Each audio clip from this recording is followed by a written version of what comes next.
RK டெலிபாபு பேசுகின்றேன். உலக தமிழர்கள் அனைவருக்கும் நீங்கள் அளித்து வருகின்ற மகத்தான ஆதரவுக்கும் அன்புக்கும் மிக்க நன்றி. நாம் இப்பொழுது ஜூன் மாத பலன்களை பார்க்க போகின்றோம். வழக்கமாக நாங்கள் சொல்வதுதான் ராசிக்கம் பார்க்க வேண்டும், உங்களுடைய லக்னம் எது என்று தெரிந்து கொண்டு அந்த ராசிக்கம் பார்க்க வேண்டும் என்பதே அனுபவபூர்வமான உண்மையாகும். ராசிக்கு சாதகமாக இருந்து லக்னத்திற்கு சாதகம் இல்லை என்றாலும், லக்னத்திற்கு சாதகமின்றி ராசிக்கு சாதகமாக இருந்தாலும் இரண்டையும் பார்த்தால் சொல்லக்கூடிய பலன்கள் உங்களுக்கு ஓரளவு ஒத்து வரும் என்பதே அனுபவபூர்வமான உண்மை என்பதை மீண்டும் நாங்கள் உங்களுக்கு நினைவுபடுத்த விரும்புகின்றோம். மகர ராசிக்கு ஜூன் மாத பலன்களை பார்ப்போம். உங்களுடைய ராசிநாதன் ராசியிலே ஆட்சி பெற்று இருக்கின்றார். அவருடன் 3-12 கூடிய குரு பகவான் இருக்கின்றார். அவர் வாங்கியிருக்கின்ற சாரம் சூரிய சாரம். ஆரம்பத்திலே சூரியனும் தனக்கு 5 இருக்கின்றார். இருந்தாலும் அவர் உங்களுடைய ராசிக்கு 8 கூடிய சாரம் என்பதனால் ஒரு சில தங்கும் தடைகளும் போட்டிகளும் போராமைகளும் நேரடியாகவும் மறைமுகமாகவும் உங்களுடைய வளர்ச்சியிலும் உங்கள் தொழில்துறையிலும் இருக்கும் என்பதே உண்மையாகும். கடந்த காலத்தில் லாக்டவுனால் பல விதமான சங்கடங்களுக்கு அனைவருமே ஆளானும், அதில் நீங்களும் ஆளானீர்கள்.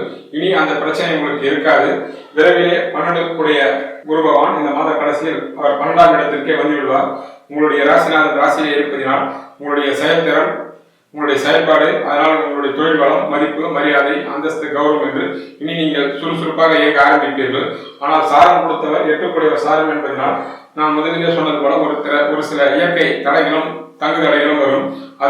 அதை நீங்கள் பொருட்படுத்தாமல் உங்களுடைய தொழில்துறையிலும் உங்களுடைய செயலிலும் நீங்கள் முழு வேகத்தோடு கட்டாயம் செயல்படுவீர்கள். ஆனால் ஒரு சில வெற்றிகளும் மன திருப்தியும் சந்தோஷமும் ஏற்படும். அதனால் மதிப்பு, மரியாதையும் கௌரவமும் உங்களுக்கு கட்டாயம் கூடும் என்பதை 1ஆம் வீட்டு பலன் உங்களுக்கு மிக தெளிவாக உணர்த்துகின்றது. இந்த ராசிக்கு 2 கூடியவர் அவரும் உங்களுடைய ராசினாலும் சனி பகவானே ஆகின்றார். அவர் தனக்கு 12 இருந்தாலும் அதுவும் சனி பகவான் வீடு என்பதனால் 2 கூடியவரும் ஆட்சி பெற்ற கணக்குத்தான். 2லே 4-11 கூடிய செவ்வாய் பகவான் ஆரம்பத்தில் இருக்கின்றார். அவர் உங்களுடைய ராசிக்கு பாதகாதிபதி. இருந்தாலும் அவர் 4-11 கூடியவர் என்ற காரணத்தினால் ஒரு சில நன்மைகள் எதிர்பார்க்கலாம். ஆனால் தனவரவு உங்களுக்கு எந்த வகையிலும் குறைபாடு இருக்காது. அதற்கு முக்கியமான காரணம் 2 கூடிய சனி பகவானுடன் நீச்சமடைந்த குரு பகவான் நீச்சபங்க ராஜயோகம் பெற்றிருப்பதனால் உங்கள் தகுதிக்கு ஏற்றாற்போல் இனி உங்களுக்கு கட்டாயம் பணம் வரும். நீங்கள் அலைந்து பல வகையில் நீங்கள் அங்கும் இங்கும் போகக்கூடிய சூழ்நிலைகள் உருவாகும். போக முடியாத சூழ்நிலை என்றால் நீங்கள் இருந்த இடத்திலேயே போன் மூலமாக உங்களுடைய செயல்திறனை மூலமாக நீங்கள் பணம் சம்பாதிக்க வாய்ப்புகள் கூடி வரும். அதன் மூலமாக உங்களுக்கு பணம் வரும். அதனால் குடும்பத்தில் சந்தோஷமும் ஏற்படும், ஒரு சில சலசலப்பும் ஏற்படும், வீண் நிறைய செலவுகளும் ஏற்படும். இருந்தாலும் பண விஷயத்தை நீங்கள் கூடுமான அளவுக்கு சிக்கனத்தை கடைபிடிக்க வேண்டும். மற்றவர்களுக்கு பணம் தருகிறேன் என்றோ மற்றவர்கள் பணத்துக்கு நீங்கள் உத்தரவாதம் கொடுக்கின்ற விஷயங்களுக்கோ கட்டாயம் தலையிடக்கூடாது. நண்பர்கள் மூலமாக குடும்பத்திலும் ஒரு சில குதூகலமான சந்தோஷமான நிகழ்வுகள் வருவதற்கு வாய்ப்புகள் உருவாகும். அதனால் சந்தோஷம் பெருகும். தன வருமானமும் இனி வரக்கூடிய காலகட்டத்தில் கட்டாயம் அதிக அளவே நீங்கள் தன வருவாயும் கட்டாயம் எதிர்பார்க்கலாம் என்பதே 2ஆம் வீட்டு பலன் உங்களுக்கு தெளிவாக உணர்த்துகின்றது. உங்களுடைய ராசிக்கு 3 கூடியவர் குரு பகவான் ஆகின்றார். அவர் உங்களுடைய ராசியிலே நீச்சமாக இருந்து நீச்சமாக ராஜயோகம் அடைகின்றார். 2லே இருக்கின்ற செவ்வாய் பகவான் 18ஆம் தேதிக்கு பிறகு 3லே செல்வார். சனி பகவான் 3ஆம் பார்வையாக 3லே இருக்கின்ற 3ஆம் வீட்டையும் அங்கு இருக்கின்ற செவ்வாய் பகவானை பார்ப்பதனால் இளைய சகோதர சகோதரிகள் மூலம் உங்களுக்கு ஏதோ ஒரு வகையில் உங்கள் சொந்த ஜாதகத்தில் யோகமான தசாபுத்தி நடந்தால் சுப விரயங்களும், இல்லை என்றால் வீண் விரய செலவுகளும் கட்டாயம் வரும். அவரிடத்தில் கருத்து வேறுபாடுகளோ இல்லை வேறு விதமான மன கஷ்டங்களோ வருவதற்கு கூடுதலாக வாய்ப்பு உள்ளது. காரணம் சகோதரக்காரன் 3லே இருந்து சனி பகவான் பார்வையை பார்ப்பதினாலும் 3 கூடியவர் உங்களுடைய ராசியிலே நீச்சம் அடைவதற்கும் அதுதான் பலனாகும். அதே வகையில் இளைய சகோதரிடத்தில் நீங்கள் விட்டுக் கொடுத்து செல்வதும், ஒரு சில பயணங்கள் தேவையான அவசரமான பயணங்களாக இருந்தால் தவிர்ப்பது நல்லது. பயணங்கள் மூலமாக ஒரு சில சங்கடங்கள் வரலாம்.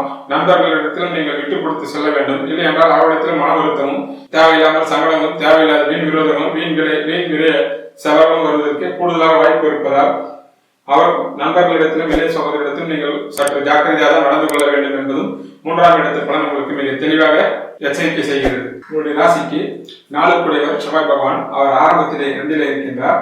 4ஆம் வீட்டிற்கு 11ல் இருக்கின்ற காரணத்தினால் 4ஆம் வீட்டு பலன் ஆரம்பத்திலே 18ஆம் தேதி வரை ஒரு சில நன்மைகள் நீங்கள் எதிர்பார்க்கலாம். குறிப்பாக உங்கள் உடல்நிலை, உங்களுடைய உடல் ஆரோக்கியம், மன ஆரோக்கியம், உங்களுடைய தாயின் உடல்நிலை, மனநிலை எல்லாம் திருப்திகரமாக இருக்கும். காரணம் அவருக்கு செவ்வாய்க்கு வீடு கொடுத்தவர் உங்களுடைய ராசியை ஆட்சி பெற்றிருப்பதனாலும் அவர் ஆரம்பத்தில் வாங்குகின்ற சாரம் ராகுசாரம். அவர் தனக்கு 5 பிறகு குருசாரம் வாங்குகிறார். அவர் உங்களுடைய ராசியிலே இருக்கின்றார். ஆரம்பத்திலே உடல் நலமும் மனநலமும் உங்களுக்கும் உங்கள் தாயாருக்கும் சாதகமாக இருக்கும். ஒரு சிலருக்கு புதிய குடியிருப்புகளுக்கு செல்லக்கூடிய வாய்ப்புகள் உருவாகும். இந்த லாக்டவுன்கள் முடிந்த பிறகு படிக்கின்ற மாணவ மாணவிகள் கட்டாயம் படிப்பில் முழு கவனம் செலுத்த வேண்டும். இல்லை என்றால் படிப்பில் அக்கறை இருக்காது, மற்ற விஷயங்களில் கவனத்தடமாற்றம் வரும். கட்டாயம் பெற்றவர்கள் பிள்ளைகளை படிப்பில் கவனத்தை செலுத்துமாறு பார்க்க வேண்டும். இல்லை என்றால் பொழுதுபோக்கு விஷயத்தில் அவர்கள் கவனம் செலுத்துவார்கள் என்பதும் 4ஆம் வீட்டு பலன் உங்களுக்கு தெளிவாக தெரிவிக்கின்றது. 18ஆம் தேதிக்கு பிறகு 4 செவ்வாய் 3க்கு செல்வார். ராசிநாதன் 3ஆம் பார்வையாக செவ்வாயை பார்ப்பதினாலும் 4ஆம் வீட்டிற்கு விரயத்தை பார்ப்பதினாலும் அதற்கு வீடு கொடுத்தவரை நீச்சமாக இருப்பதினால் உங்களுடைய உடல்நிலையும் சரி, உங்கள் தாயார் உடல்நிலையும் சரி சற்று ஜாக்கிரதையாக இருக்க வேண்டும். தசாபுத்தி சரியில்லாததற்கு நிச்சயமாக உடல் உபாதைகளோ வைத்திய செலவுகளோ வருவதற்கு வாய்ப்பு உள்ளது. மற்றவர்களுக்கு வீடு வண்டி வாசல் வாகனங்கள் மூலமாகவோ ஏதாவது ரிப்பேர் மூலமாகவோ வாகனங்கள் அல்லது பழைய கட்டிடங்கள் எல்லாம் கட்ட முடியாமல் பாதியிலே நிற்கின்ற விஷயங்களாம் அதன் மூலமாக சுபவிரயங்களோ அல்லது வீண் வீரிய செலவுகளோ தேவையில்லாத சங்கடங்களோ வருவதற்கு கூடுதலாக வாய்ப்பு உள்ளது. அப்படிப்பட்டவர்கள் கந்த சஷ்டி கவசத்தை முருகப்பெருமானின் கட்டாயம் நீங்கள் கந்த சஷ்டி கவசத்தை பாராயணம் செய்ய வேண்டும். வீட்டிலே இருந்து நீங்கள் முருகப்பெருமானை வணங்க வேண்டும்.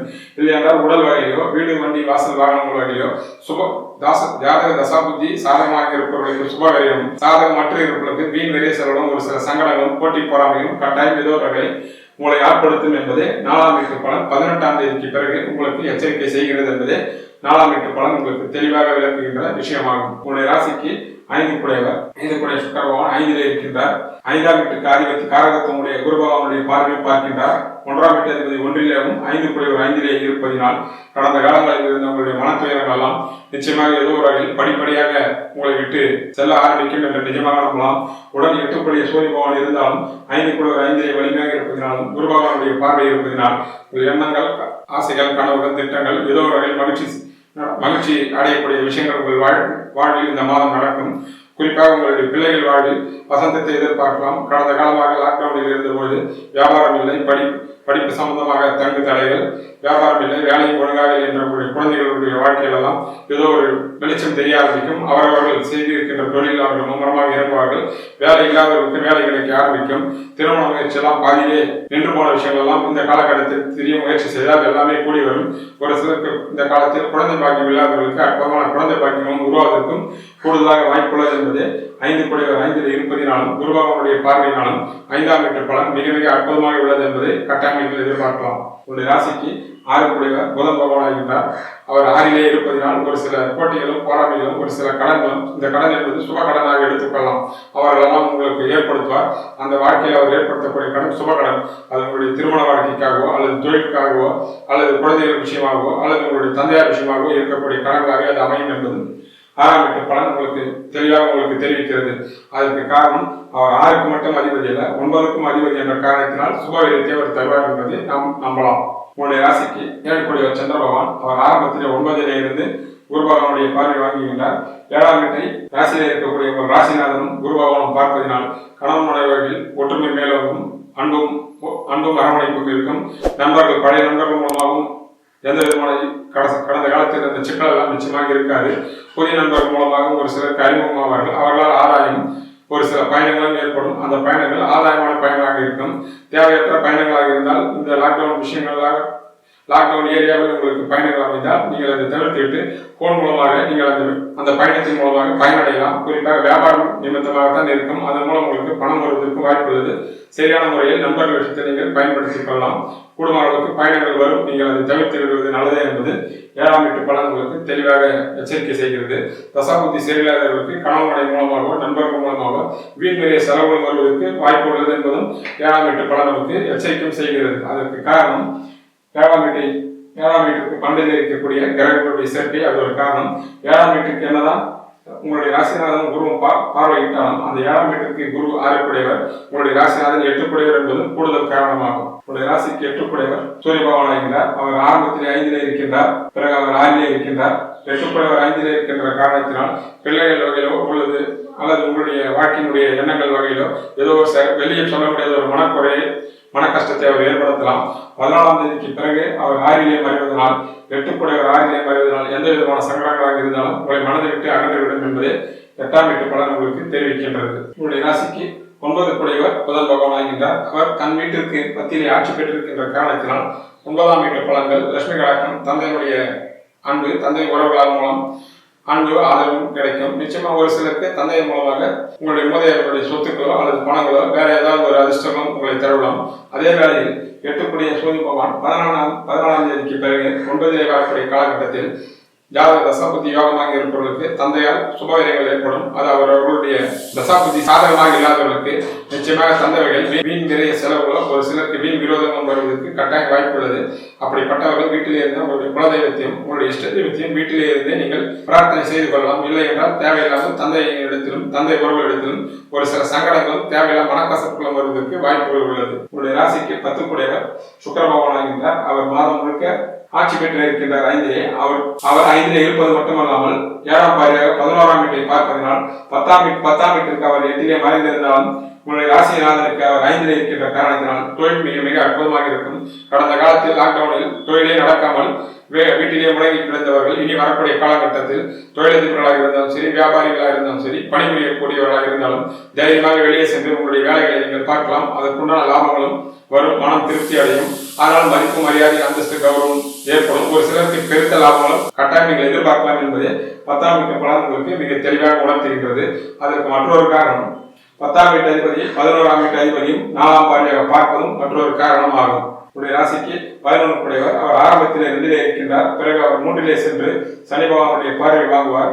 ஆரம்பத்திலே லாபத்திற்கோ உங்களுடைய முயற்சிக்கோ தக்க பலன் கிடைக்கும். ஆனால் 18ஆம் தேதிக்கு பிறகு அவர் 3லே மறைந்து சனி பகவானுடைய 3ஆம் பார்வையை பார்க்கின்ற காரணத்தினால் உங்களுடைய மூத்தவர்கள் வகையில் ஏதோ ஒரு வகையில் சங்கடங்களோ அல்லது மனக்கசப்புகளோ வருவதற்கு வாய்ப்புகள் கூடுதலாக உள்ளது. நீங்கள் விட்டுக் கொடுத்து செல்ல வேண்டும். பயணங்களால் அலைச்சல் திருச்சல் இருக்கும். அதை நீங்கள் முற்றிலுமாக தவிர்த்து விடலாம். எல்லா இடத்திலும் நீங்கள் அன்பாகவும் அமைதியாக இருக்க வேண்டும். இல்லையென்றால் குடும்பத்திலும் சரி, நண்பர்களிடத்திலும் சரி ஒரு சில சங்கடங்கள் வரலாம். பெரிய வெற்றி நீங்கள் எதிர்பார்க்கின்ற காத்திருக்கின்ற பல விதமான நல்ல விஷயங்கள் தங்கு தடைகளாகலாம். விரைவிலே அந்த 3லே இருக்கக்கூடிய செவ்வாய் பகவான் 4க்கு வரக்கூடிய காலகட்டங்களில் நீங்கள் எதிர்பார்க்கின்ற மிக பெரிய வெற்றி உங்களுக்கு கட்டாயம் வரும் என்பது 11ஆம் வீட்டு பலன் உங்களுக்கு தெளிவாக உணர்த்துகின்றது. உங்களுடைய ராசிக்கு 12 கூடியவர் குரு பகவான் ஆகின்றார்.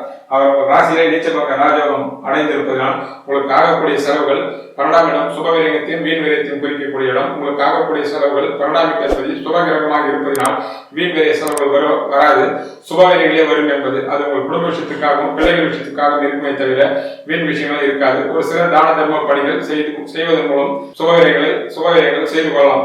ஆக சுபவிரயங்களே ஆகும் என்பது உறுதி. ஒட்டுமொத்தமாக இந்த ஜூன் மாதம் பலன் மகர ராசிக்கு ஒரு தனப்பிராப்தி உள்ள மாதமாகும், ஒரு சந்தோஷத்தை கொடுக்கக்கூடிய மாதமாக அமையும் என்பது நீங்கள் கட்டாயம் எதிர்பார்க்கலாம் என்பது ஜூன் மாத பலன் மிக தெளிவாக உணர்த்துகின்ற விஷயமாகும். இப்பொழுது நாம் தெய்வ வழிபாட்டின் உண்டான பரிகாரத்தை பார்ப்போம். முதலில் பிள்ளையார்பட்டி விநாயகரை வைத்து வீட்டிலே படத்தை வைத்து முதலில் அவர் வணங்கவும். இன்றைய காலகட்டத்தில் கோவில்கள் திறக்கவில்லை. ஒரு கால் திறந்தாலும் அதிக மக்கள் கோவிட்-19 காரணமாக மக்கள் வராத கூட இருப்பார்கள். ஆனால் கோவில் திறந்தாலும் சரி, திறக்கவிட்டாலும் சரி, நீங்கள் வீட்டில் இருந்தே அவரவர் புலவழக்கப்படி தெய்வ வழிபாடு செய்யலாம்.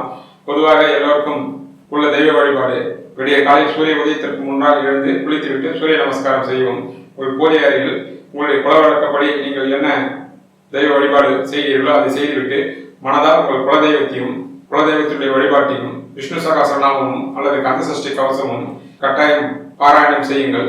ராம மந்திரமோ சிவ மந்திரமோ 108 தடவை எழுதுவதோ அல்லது மனதிற்குள் தியானம் செய்வதோ செய்தால் மிக பெரிய தெய்வ சக்தியுடைய பரிகாரமாகும். இதை செய்து வந்தாலே மிக பெரிய நல்ல பலன்களை கட்டாயம் நாம் எதிர்பார்க்கலாம் என்பதே உண்மையாகும்.